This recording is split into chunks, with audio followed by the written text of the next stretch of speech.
আসেনি, মানুষের স্বার্থে মানুষের সেবা করতে আমি তৃণমূল কংগ্রেসে আবার এসেছি। অনেক রক্তচক্ষু হয়েছে, অনেক ক্ষমতা দেখানো হয়েছে। 2019 সাল মনে পড়ে, এই শাহিনা মমতাজ যখন বাই ইলেকশনে প্রার্থী হয়েছিল, সেই দিন কোথায় ছিলেন মহারথীরা? সেই দিন সবাই পালিয়ে গিয়েছিল। একা হাতে এই শাহিনা মমতাজকে আমি ভোটে জিতেছিলাম।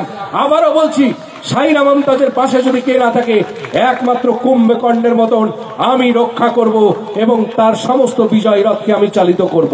কোনো ভয় করবেন না, কোনো ভয় করবেন না। নওদার মানুষের অতন্ত্রী প্রহরী হিসাবে, নওদার মানুষের ভালোবাসার মানুষ হিসাবে, নওদার মানুষের বন্ধু হিসাবে, নওদার মানুষের আত্মীয় হিসাবে আমরা এই নওদার মানুষের একটা ক্ষতি হতে দেব না। আপনারা দেখেছেন আমার জয়েনিং এ আমি কিন্তু কাউকে বলিনি যে বহরমপুরে আমি জয়েনিং করছি আপনাদেরকে গাড়ি ভাড়া দিতে পারবো না, আপনাদেরকে কাউকে বলিনি গাড়ি নিয়ে যেতে হবে। কিন্তু সেই দিন নওদায় প্রায় 400 থেকে 450 মানুষ গিয়েছিল, প্রত্যেকে নিজের খরচায়। এর থেকে ভালোবাসা কোথায় পাওয়া যাবে? সেই দিন নওদার মানুষ গিয়েছিলেন। তো আমি মনে করি অনেক বিপদ ঝড় আসবে, সেই সমস্ত দিকে কান দিবেন না। অনেকে বলবে আজকে সবাই এ আসেনি ও আসেনি, কিন্তু আমরা এই সবাই সকলকে আহ্বান করেছি।